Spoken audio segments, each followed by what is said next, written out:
Ladies and gentlemen, I am Sherman D. Manning coming to you live from Los Angeles, California. How's everybody doing?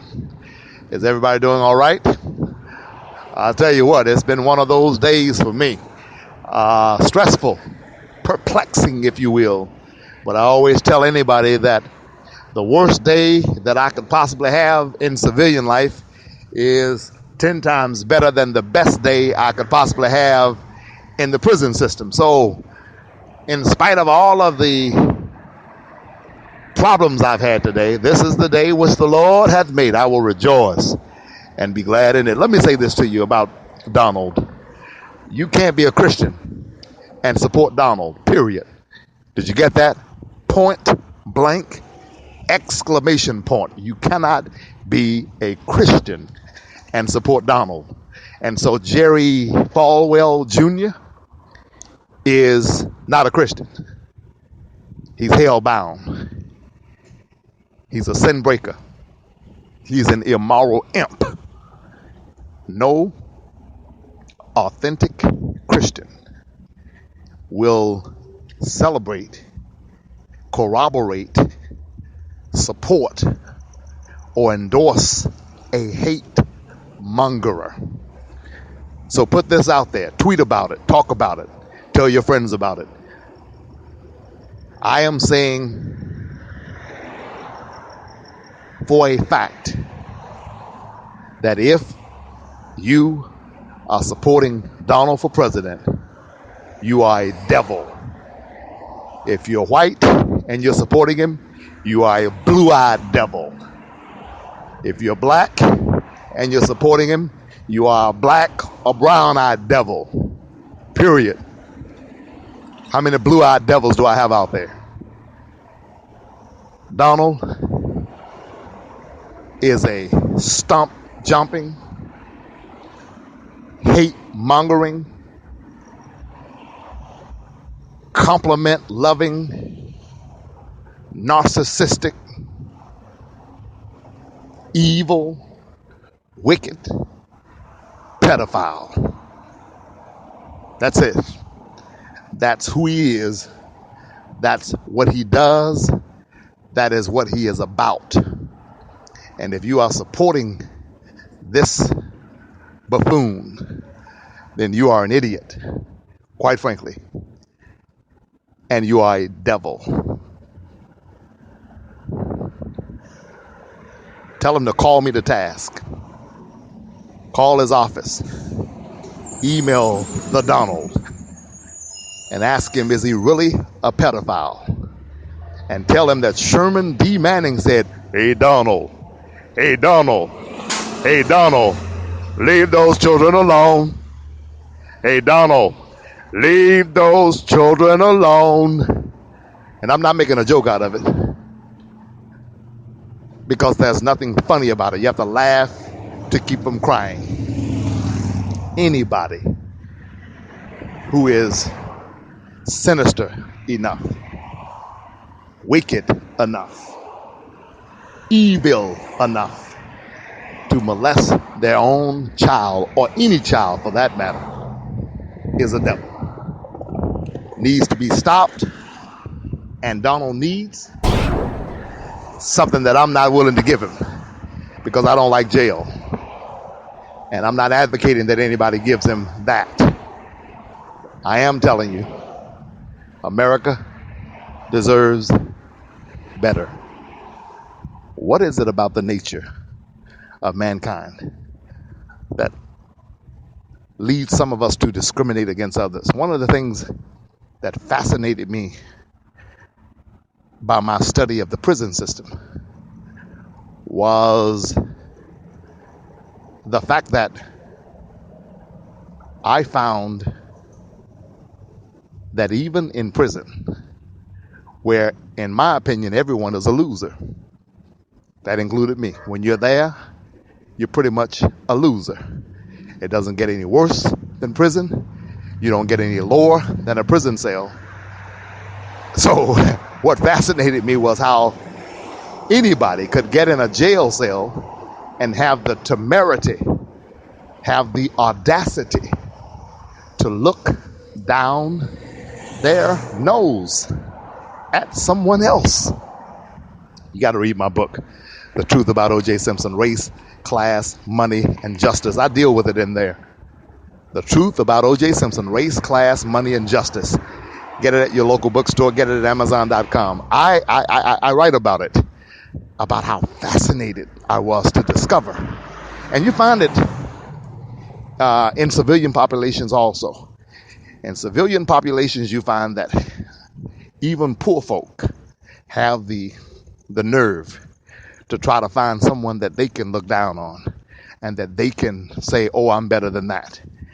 And I think I get it psychologically, but I don't quite get it emotionally. And so you have guys in the joint who are locked up, many for life. Many will never, ever breathe free air again. And they have the audacity to look down on fellow convicts. Let me give you an example. You ever heard of Folsom Blues? I was there at New Folsom State Prison. The technical name is CSP Sacramento, California State Prison, Sacramento. Everyone and their mother calls it New Folsom State Prison. At New Folsom State Prison in Building 8 on Facility A, there are 3 sections. Alpha Section, Bravo Section, and C Section, Charlie. Okay? B Section is OHU, Outpatient Housing Unit for medical guys. C Section was the largest section there. Normally when you first come into that building, under most circumstances, you will be housed in C Section, which is a pod basically, or let's say a large area that has about 30 cells in it. And cells normally compose 2 inmates living in the same cell. Just trying to give you a brief overview. Okay, so in A Section, Alpha Section, probably 28 cells with 2 people in each cell. Most of those guys over there were older, and there was one guy by the name of Ford, Richard Ford. He's a former LAPD cop, killed a couple of people, and he's in prison for life. And so he would buff A Section, wax A Section, take his own money, and buy paint from the prison to paint the prison. Did you all hear that? He bought paint from the prison to paint the prison. Okay? And so I get it. I'm not, I made fun of him while I was there because I felt like I had a right to because I was there. It's sort of like if I can't walk and you can't walk and I make fun of you not being able to walk, I can probably get away with it because I can't walk. You understand? But now that I can walk, I think that it would be rude of me and wrong of me to make fun, literally, of guys in prison. So I'm not going to do that. I just don't feel right about that. But I am going to explain it to you with clinical detachment if I can. So Richard Ford, the ex-cop, who everybody calls him Doc, D-O-C, and he has about 12 different stories that he makes up for how he got the nickname. He kept A Section tip-top shape, clean, and waxed. He called A Section Beverly Hills. He called C Section Watts. And he had the audacity, and most of the guys living in A Section all had the temerity to look down on the guys in C Section because the section was, you understand where I'm going with that? Now, I had a lot of money in jail. And I say that with the caveat that it doesn't take a lot to have a lot of money in jail. Okay? But for jail inmates, I was significantly situated financially. And they tried for years to get me to move to A Section because, quote unquote, it was Beverly Hills. But I'm a nonconformist, so I intentionally would not move over there. And would get upset that people over there, and I would wonder in my mind, how in the heck can you be sitting in jail with a life sentence? Never again. Can I be candid for a moment, transparent? There are no kids listening. It's too late for that. So let me just say it like I mean it. Never again will this person put their private part into a woman's vagina. They will be masturbating for the rest of their lives, eating prison food for life. And you have the audacity in that position and condition to look down your nose at someone else and consider any part of the jail or the prison Beverly Hills? This is the definition of mental illness. This is the definition of psychological instability. And prisons are rampant. Those conditions are rampant in prisons. And so a lot of these, I digress. I didn't lose my point. I mean, you gotta, I think sometimes people forget I've been preaching and speaking for a very long time. And God has blessed me, and God has been merciful enough to extend unto me this gift. And I thank him for it, and I hope that I can get better at it. A lot of the guys who are supporting Donald are poor and working class people who have the audacity to attempt to either look down their nose at others or to at least discriminate against others and say, we want to take our country back from those people. Those meaning black people. Because in their mind, blacks have had it for the past 7 years because of President Obama. And we could get into that. And that could get very interesting because I could take you to some black neighborhoods like South Central in LA and show you a group of people who would tell you they don't have the country, have never had it, and don't expect that they will ever get it. But nevertheless, that is what we are seeing. That is the psychology of a Donald supporter. A person who feels like their rights have been trampled upon, their whiteness has been threatened, the shade of their blue eyes has been in some kind of way intimidated or disrespected by a black man who would be commander-in-chief. And so Donald plays into that masterfully and taps into that vein of anger and manipulates mostly poor and working class people who are not that bright. And I really wanted to dance around that and sugarcoat it. But there you have it. Not that bright. You don't find a lot of people with master's degrees and PhDs supporting Donald because they're too bright. They see right through him. He does not pass the acid test of authenticity. He doesn't pass the smell test, as the old folk would say. Something in the milk is not clean.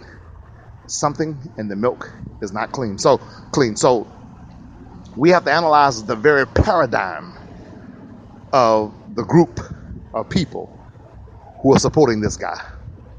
They're not thinkers. So my word to you is, if you are a Dumbo, then Donald's your man. If you are a person who is not willing to think analytically, to think strategically, to think in terms of methodologies that will be employed by the commander-in-chief to defend this country, go with Donald. If you want somebody who's going to yell and holler and shout about bombing the heck out of them and bombing the F out of them and all of that, if you want someone who has mastered the art of bluster, then what you need to do is vote for Donald. He's your man. If you want someone who's going to be wise, strategic, look at Hillary, look at Bernie. I don't support everything Hillary says. I don't support everything Secretary of State Clinton stands for. But there's no one in the Republican Party who would be better than her. Period. And Bernie, if enough of you all would quit resting upon your laurels and vote for him, he'd make a great president. Do I think that is going to happen? I'm doubtful. Do I wish it would happen?